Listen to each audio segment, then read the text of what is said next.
How's everybody doing? See that? This is the type of airline air hose that I'm using for my ARB twin air compressor. Really nice hose. Got to air up a tire, so I figured I'd record it. I don't think I did. I don't remember, but so anybody who wants to know, you know what I mean? This is not staged.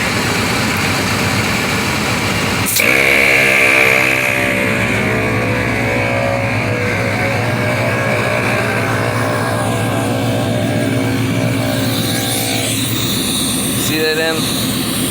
How it locks? Strongly recommend getting one of those. I got this and these fittings at Tractor Supply, and they turn out to work really good because this locks. I don't have to sit there and hold it. You get a low pressure 39, so a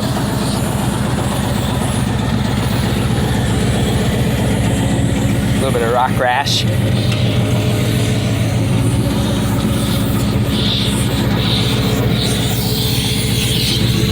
See? Ready for it? And just it's on there.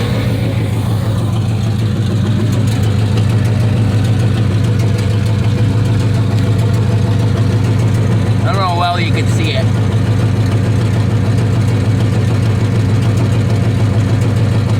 But once the curl goes out, that's when I stop airing up.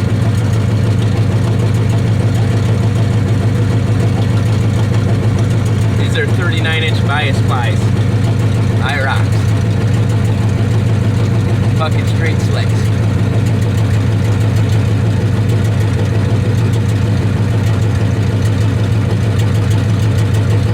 This is a sketchy, scary one too. Feel that? I don't like to stand next to it, but these work for temporary for now. I want to run 42s or even LTBs. I got extra lift that I can put on for that.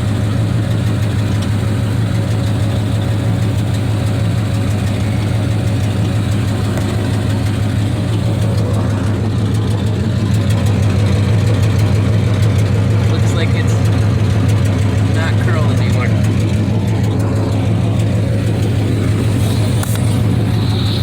And just like that.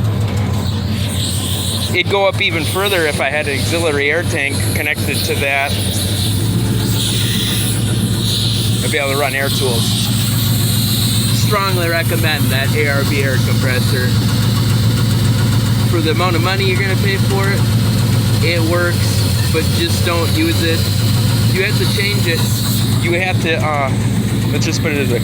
You're gonna change these vents. I'll show you them. If you're going to go and play in the mud or water. That one looks good. It looks like that one could use a little bit.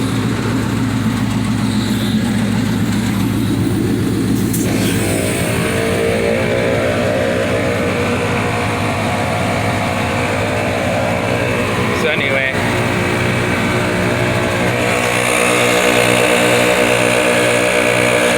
See these filters? Those filters that I just pointed to? If you're gonna go in the mud and you have that under your hood, you gotta locate them or get something to airproof them so you don't suck in mud into your air compressor. I can also run the wiring harness that came with it is outfitted for the ARB air locker and the rear air locker too, with these the wiring clips, I should say. I don't know how else you want to call them. These right here are for the solenoids to run your ARB air compressor, or well, you run it the air compressor. These are for the solenoids that run your air locker, and then the air line would run down to your front diff or your rear diff, however you want to do it.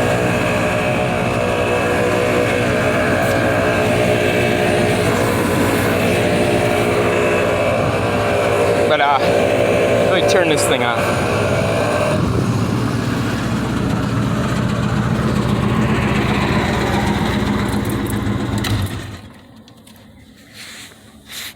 That's my switch where the rear AC would be. The ARB switch just happened to fit in it. But I went through and painted a few areas that had a little bit of rust on them. Just surface rust right there. Got to take my gearbox back off and put all my seals, the seal kit that I said that I bought, in it. Then I did buy another spool of wire. I got to go through and just touch up my welds because I never got a chance to finish it. The welding on it. It's on there though, where I need it. I don't have to clamp it anymore, clamp it to the frame. Touch up the welds on that. Like this, there was a shortage in the type of paint that I used. I ended up with the flat, so I just went over my shackles with the gloss when I found the gloss. I just finally got a can of gloss from it. I couldn't get gloss anywhere. They're all out everywhere that I went to. But the rear springs, repainted them. I re-arched them. Those are factory 56s that are modified. Just the upper three leaves are still a factory 56s, and then the fourth one down would be a 4-inch front skyjacker. I think the third longest one on the 4-inch pack on the front, and then the two under that are 252 rear leaf springs because I needed the clamp off it. And the 56 one doesn't have the same size as those. I can show you the leaf on my porch, so if you ever want to change them around. And then the other two leaves under it are skyjacker, or not skyjacker, super lift. It's fucking hot out here. I don't know. The 200 came with the super lift set of front leaf springs that I bought. I got 12-inch leaves that I could put on here. 12-inch lift leaves, and I might not go that route. If I do, I'm going to put two or three different main leaves on them from a rear pack and use them on the front with a B52 swap from DIY 4X, DIY 4x. So the two leaves, the last leaves under here were for, I guess apparently they were on the 12-inch leaf packs that I got. They were off it. The guy said he took them off. He had those leaf springs on a OBS Chevy with a solid axle conversion under it, and the way the picture looked, it looked like he was running those backwards, and he ended up changing it to something else. I have no clue what he did, but somehow he pulled them leaves off it, and I set them up under it, and I couldn't understand why the clamps on the 12 inches leaves, they would overlap these, and obviously it's not like that factory, so I don't know if they even were on it. But if I decide to use it, it'll probably give it, if I put them on this, maybe about, might still be 12 because I'm running a small block. Otherwise it's probably go down to like 11, which I got to 0.8 anyway. It would bring it back up to 12, maybe 13 with how long my shackles are. But I repainted these leaves. They're just mix matched. Some were black, some were rust. These two, obviously, well, these two right here, these were rust, and it was just bothering me, so I painted them because I did re-arch them because the tips are bent down a little bit. It wasn't exactly giving me the lift that I needed. But if I do run them 12-inch leaves, I'll probably sell these. They work really good. They got new pins in them. Probably won't come with the 0 rate. No, they probably won't go with the 0 rates. If not, I might buy another set of 0 rates. They might go on it. But if I put the 12-inch leaves in the front of this truck, I'm probably going to have to go with, I think a 4-inch pack would actually work. People are saying 12. For the 12, you need a 6-inch or 8-inch pack, but this is a drop. There's 4-inch drop shackle flip and a super 6-inch shackle. And that's 10 inches there. And if I used a 4-inch pack that would give it, 4, 10, 11, 12, 13, 14 inches. I'd have to move this forward, obviously, probably an inch to get my correct shackle angle the way I need it. But anyway, they're painted. I just had to air up a tire. I figure I'd do a video. Might as well. It's really hot out today. Wish I had a boat. Did some painting in here. That hanger was rusted. They're obviously going to come off it, but the little bit of rust was bothering me. All of this. The paint will probably be wiped back off it eventually. And frame plating on this side. All of it probably. And probably box it too. When I decide to take it all completely back apart. This truck's probably been apart a couple different times, but back together multiple different ways. Because I didn't like certain things and changed things around. Judging by those leaf packs that are sitting there. Those are modified 5.5 leaves that I personally built with the Skyjacker leaves. Took them apart, used some of the leaves in the back, and then took some out the back of this. Added the Super Lift 12s, the 2 leaves from it, and it leveled out my truck. I was getting like a 3-inch sag in it. 3-inch drop sag from fucking Hornets. Get the fuck out of here.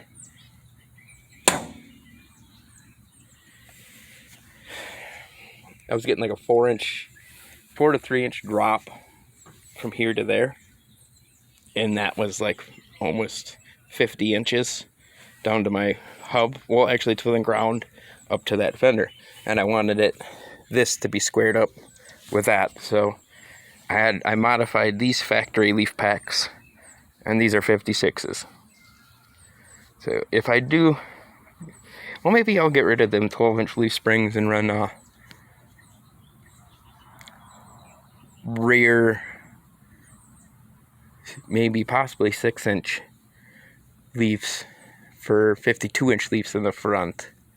But I could also change two or three leaves out of the 12-inch pack to longer ones. I can just order them, and maybe possible with just the main leaf from the 12 with orbit eyes from who Spring. The only ones that do the orbit eyes, I believe. They're already trying to get me to buy packs. They're just emailing me. But right now I haven't been working, so there really ain't much upgrades I could do other than redo my gearbox. Because I have the seals for it. I could put bushings, show everybody how to re-bushing 12-inch leaf pack, but I gotta take the better bushings out of the 4-inch packs that I have and make those the rear shackle bolts for 12-inch pack larger, because the sleeves that how I had them set up on when I was using them on my burb, it'd be running the big bolt in it.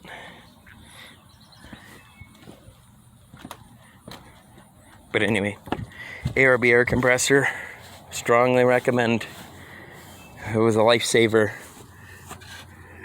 because when you don't realize you're running low pressure with a bias ply and it just decides to kick the tire off the bead, it's hard to get it back up without a jack if you don't got a jack on you. I keep a jack in here, but if you ain't got a jack, you're never gonna get the tire to air up if it drops all the way down to the rim. It won't come off these. I ran it for 3 block lengths on a flat, and it didn't pop the rim or the bead off the rim. It just, because it was all the way down on the bead lock and kinked, it wouldn't air it up. So you got to jack up the axle, get all the weight off it, and it pops right back in place with just any kind of air, actually. As long as you got 13 psi, I believe. Whatever a gas station pump would run would pop it back on the bead if you got it jacked up. But then it takes too much money to air that up, and you got to think, if you're doing that consistently like I had to, it's just better off to just get an air compressor built onto the vehicle. Every trail rig, I think, should have an air compressor on it. Everything for airing up and airing down. And if you're a daily, all these dumb fucks that, and I will call you dumb fucks, hate me or not, but this thing isn't, what do you want to call it? What do the fucktards call it? This is a square body. This isn't a fucking camper. This ain't no fucking camper. All you fucktards that are making these things into fucking campers, I should say, just buy a goddamn camper.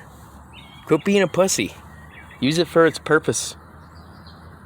Kind of thinking what they call them fucking retards, the Democrats. That's what I call them, Democrats. They build these things into overland fucking rig. Yeah, I don't care for it. This ain't no overlander. This is a fucking square body. Quit building these things into fucking dumbass shit. So, I don't know, this thing could go overland anywhere, but I don't need to drive a fucking truck that's 30 years old around like it's goddamn old-ass Winnebago, because this thing drives like a goddamn Winnebago.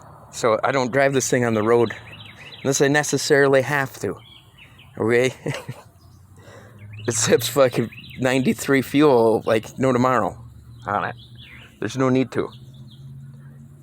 And the Cumming swaps, I gotta get...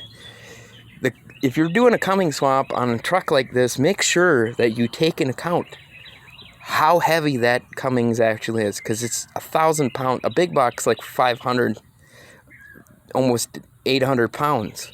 You got your half-ton cheap-ass fucking lift, thus my shady-ass lift that it's on here. You put your half-ton leaf springs under something that should have a 1-ton axle under it, and you're running a 10-bolt front axle. Don't get mad when you knock your knuckle off your 10-bolt, because they're little clips that hold it together where your ball joints are. They're gonna fail. Everybody forgets to tell you that. 10 bolts, you know what I mean? Everybody asks when they say, hey, you know what I mean, no greater than a 37-inch tire. I ran these 39s on them. It is not safe.